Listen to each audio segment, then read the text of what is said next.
Hello everybody and welcome back to Red Eagle Politics. Make sure you guys like this video down below and subscribe to the channel if you are new. So I think that it's important that we talk about the 2026 midterms because we're already in 2025 and there's not a lot of elections that are going to be taking place this year. And we'll talk about them when the time comes, and we'll talk about current events, but it's been kind of a little bit of a dry spell here with what's going on. So I thought we would just take some time out of our day to release a 2026 updated Senate map prediction, because once again, you have a map that is not very favorable to the Democrats. And you could look at this right here. And the states that are colored in blue, like a darker blue, those are states where you have incumbent senators that are retiring, which leaves those seats open, which makes them harder to defend. And so far, you have two in states that were decided by less than 5% in 2024.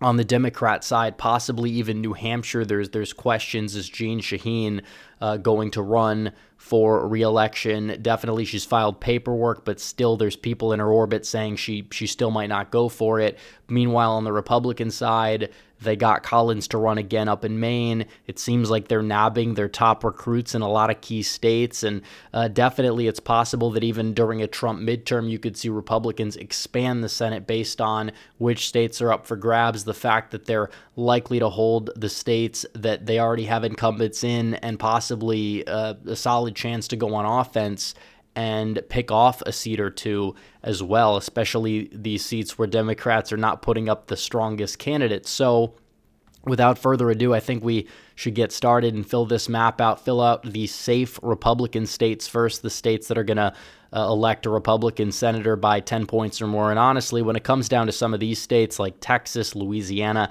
you got to be looking into some of these primary challenges to make sure you can get upgrades wherever you possibly can. So definitely those are the Senate seats in Florida as well that I would expect to go Republican by more than 10. So already out of the gate, they're at 48 as it stands now. On the Democrat side, we'll give them Oregon, Colorado, Illinois, Delaware, Rhode Island, Massachusetts, and yeah, I think that that's going to be it. So 48 to 40.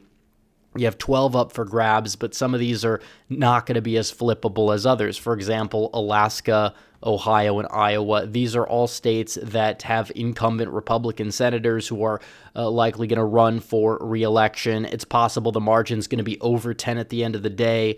It just depends on who runs on the Democrat side, but Iowa, Trump by 13, Ohio, Trump by 11, almost by 12, and then you have the state of Alaska, which was Trump by 13, almost 14 there. So either way, it's a very easy pathway for them in terms of the Senate, because already you're at 51. Maybe Texas will be under 10, maybe Alaska will be over 10, but that's beside the point. Now on the Democrat side, we can fill some of these states out. New Jersey's becoming a more competitive state. Although it's going to be a midterm year, it's not technically going to be a presidential year, so we're not entirely sure how it's going to shake out in the state of New Jersey. But I think, Democrats are going to win it by over 5, under 10. It's possible they could win it by over 10 if they have a good night, if Republicans run a weak candidate, which is possible. But regardless, I don't think it's a top priority for Republicans overall. I say likely Democrat. And also, I think New Mexico you could put in this column, as well as the state of Virginia. Now, if Mark Warner retired and Glenn Youngkin went for that seat, Glenn Youngkin might even start off as the favorite, not saying he'd be guaranteed to win, but it definitely would be a very competitive race, even in a Trump midterm. So without further ado, I think it's important that we focus in on some of these more battleground type of races. And it kind of shows you how much room the Republicans have here. They're already out of the gate at 51, and the Democrats are at 43. Now, mind you, that these 6 remaining Senate seats are probably going to be under 5%. We'll determine if they're going to be in the lean column or the tilt column, but we'll start off with none other than Maine. Susan Collins won by 10 against a strong Democrat the same year that Donald Trump was not only on the ballot, but he lost the state by 9 percentage points. I think overall, Collins, I don't know who she's going to face, but I think she's going to prevail. It is true a lot of Democrats are saying, oh, we're going to beat her this time. She's a fake moderate, which is a joke because she's like the weakest Republican in the Senate, although she'll get a pass, unlike Lisa Murkowski, because unlike Lisa Murkowski, Collins is in a reliably Democrat state, not a reliably Republican state. But we'll talk about Murkowski, I'm sure, ahead of 2028, but that's a whole nother beast to slay. Collins definitely pads the majority, comes through enough to the point where she'll hold on to the Republican base, she'll do well with indies, she'll beat whatever sacrificial lamb Democrat they're going to put up, despite the fact that Democrats are going to consistently hype up Maine, and Maine probably does elect a Democrat governor overwhelmingly. It's an independent-minded state. Collins is going to win, in my opinion. And then you have New Hampshire, which is similar in that regard. The New England states, Maine and New Hampshire, are a little bit more Republican-friendly than some of these other states. It is true that Shaheen is a strong incumbent for the Democrats, although Republicans are likely going to nab top recruit Scott Brown for that Senate race. And at that stage in the game, I think that Brown could win in an open seat because of the coattails from the governor's race you'll likely have. And Brown is somebody who is palatable enough for a lot of these independent voters in New Hampshire. But still, I think that it's going to be a Democrat hold. I don't think that this is a seat that's going to be priority number one for Republicans, but is it kind of in that next echelon? Yeah, along with the state of Minnesota, which I do believe it's fair, because the Democrats, there's a lot of infighting. Republicans just need to find a strong candidate. If they can find that candidate, they can make that a competitive race. Either Tim Walz is going to be on the top of the ticket at the governor's level, or he's going to go for Senate in a brutal, divisive primary. And he's outed himself as a total clown. He's tanking in popularity. A strong Republican could possibly beat him if Trump's approval rating is decent.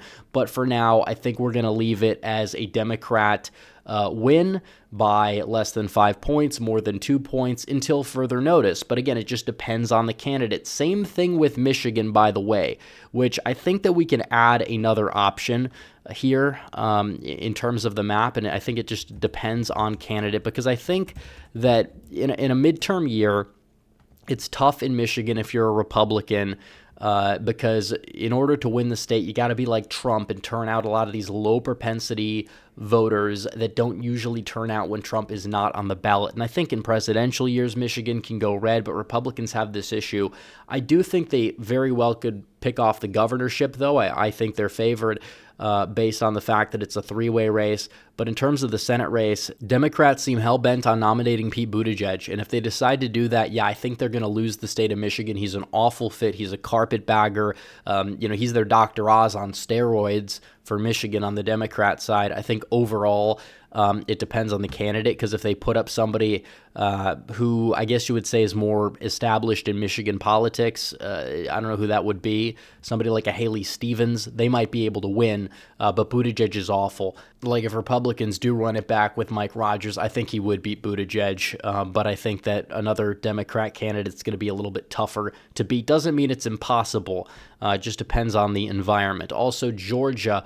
I could technically put Georgia and North Carolina both in the depends on the candidate section, although, there was a report that showed that Brian Kemp is thinking about maybe not running for Senate, and that would be a selfish move. Honestly, Brian Kemp wouldn't put it past, but I feel like it's such an obvious Senate seat that's for the taking. He's not going to be that dumb saying, oh, I can beat Vance in 2028. It's like, no, you're not. You might as well take the Senate race, and then, maybe if you want aspirations down the line, run for it. You're going to lose the primary, but what can I say?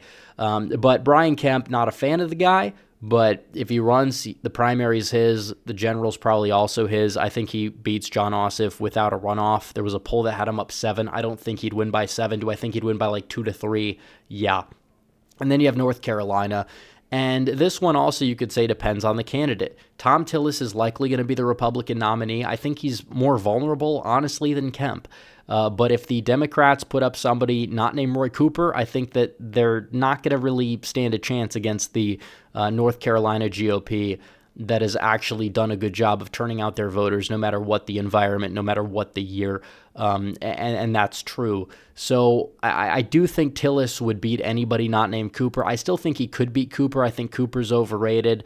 Overall, I think it's going to be a very close race. But Tillis understands that he has a base issue, and he's been willing to, vote for all of Trump's cabinet picks. He's doing everything he possibly can to avoid a primary, which is good. Maybe that helps him at the end of the day with base turnout in a year where base turnout is going to be desperately needed. So overall, I do think you're going to have some sort of a red shift in the Senate once again, just because of the map and the fact that Democrats have to defend Georgia. Republicans are vulnerable in North Carolina. I don't think Collins is that vulnerable. I think, who the candidates end up being, it could make the difference in a couple of these races. We don't know about New Hampshire on the Democrat side still. Michigan, if Buttigieg really wins that nomination, I think he's very beatable. He's extraordinarily unlikable. And it seems like Democrats are having the candidate quality concerns that a lot of Republicans had for quite some time, but now the shoe's on the other foot. And Republicans are likely going to see some sort of a red wave in the Senate, even if you see a shift to the left in the House, which I think that we'll do a House prediction soon. I do think the House has a good shot at flipping back, obviously, typically how midterm years go. But I will say that their ceiling is not nearly as high as they think. And if they did manage to retake the House, it would be by just barely. So it's not like you're going to see a blue wave, although the Senate, there's a lot of potential for a red one just because, already out of the gate, you're guaranteed 51. Maine looks like a lock. Georgia, if Kemp runs, I think is a flip. That'll put you at 53. North Carolina, that'd be 54. You hold on to that, which I think is very possible. And then maybe you get a Michigan.